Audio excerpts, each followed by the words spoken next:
السلام علیکم ورحمۃ اللہ وبرکاتہ۔ آج ہم شیئر کریں گے حضرت نظام الدین اولیاء رحمۃ اللہ علیہ کا چھوٹا سا واقعہ۔ تو چلیے شروع کرتے ہیں۔ اس سے پہلے آپ میرے چینل کو لائک کیجئے، سبسکرائب کیجئے اور اسے اپنے دوستوں کے ساتھ شیئر بھی کیجئے۔ حضرت نظام الدین اولیاء رحمۃ اللہ علیہ اکثر فرمایا کرتے تھے کہ ہم سے تو دھوبی کا بیٹا ہی خوش نصیب نکلا، ہم سے تو اتنا بھی نہ ہو سکا۔ آپ یہ جملہ فرماتے اور بے ہوش ہو جایا کرتے تھے۔ ایک بار مریدین نے حضرت سے پوچھا کہ دھوبی کے بیٹے کا ماجرا کیا ہے، جس پر آپ نے فرمایا ایک دھوبی کے پاس محل سے کپڑے دھلنے آیا کرتے تھے۔ ان کا ایک بیٹا بھی تھا جو جوان ہوا تو کپڑے دھونے میں والدین کا ہاتھ بٹانے لگا۔ کپڑوں میں شہزادی کے کپڑے بھی تھے جن کو دھوتے دھوتے وہ شہزادی کے نادیدہ عشق میں مبتلا ہو گیا۔ محبت کے اس جذبے کے جاگ جانے کے بعد اس کے اطوار تبدیل ہو گئے۔ وہ شہزادی کے کپڑے الگ کرتا، انہیں خوب اچھی طرح دھوتا، انہیں استری کرنے کے بعد ایک خاص نرالے انداز میں تہہ کر کے رکھتا۔ سلسلہ چلتا رہا۔ آخر والدہ نے اس تبدیلی کو نوٹ کیا اور دھوبی کے کان میں خسر پسر کی کہ لگتا ہے کہ تو سارے خاندان کو مروائے گا، یہ تو شہزادی کے عشق میں مبتلا ہو گیا ہے۔ والد نے بیٹے کے کپڑے دھونے پر پابندی لگا دی۔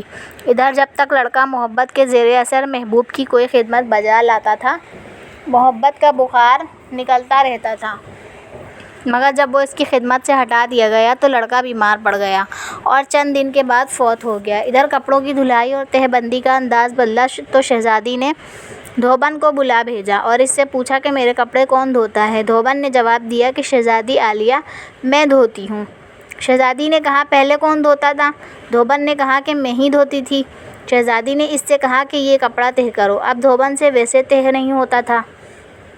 شہزادی نے اسے ڈانٹا کہ تم جھوٹ بولتی ہو، سچ سچ بتاؤ ورنہ سزا ملے گی۔ دھوبن کے سامنے کوئی رستہ بھی نہیں تھا، دوسرا کچھ دل بھی غم سے بھرا ہوا تھا۔ وہ زاروں قطار رونے لگی اور سارا ماجرا شہزادی سے کہہ دیا۔ شہزادی یہ سب کچھ سن کر سناٹے میں آ گئی۔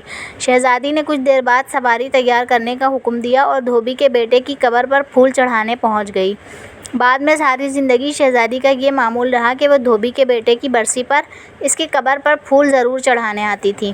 حضرت نظام الدین اولیاء رحمۃ اللہ علیہ نے مریدین کو یہ واقعہ سنانے کے بعد کہا کہ اگر ایک انسان سے بن دیکھے محبت ہو سکتی ہے تو بھلا اللہ سے بن دیکھے محبت کیوں نہیں ہو سکتی؟ ایک انسان سے محبت اگر انسان کے مزاج میں تبدیلی لا سکتی ہے اور وہ اپنی پوری صلاحیت اور محبت اس کے کپڑے دھونے میں بروئے کار لا سکتا ہے، تو کیا ہم لوگ اللہ سے اپنی محبت کو اس کی نماز پڑھنے میں اسی طرح دل و جان سے نہیں استعمال کر سکتے؟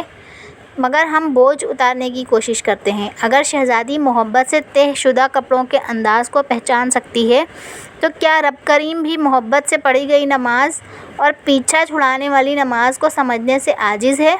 حضرت نظام الدین اولیاء رحمۃ اللہ علیہ نے فرمایا وہ دھوبی کا بچہ اس وجہ سے کامیاب ہے کہ اس کی محبت کو قبول کر لیا گیا، جبکہ ہمارے انجام کا کوئی پتہ نہیں، ہماری نماز قبول ہوگی یا منہ پر مار دی جائے گی۔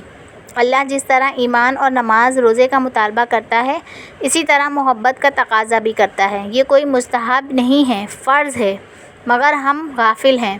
پھر فرماتے اللہ کی قسم اگر یہ نمازیں نہ ہوتیں تو اللہ سے محبت کرنے والوں کے دل اسی طرح پھٹ جاتے جس طرح دھوبی کے بچے کا دل پھٹ گیا تھا۔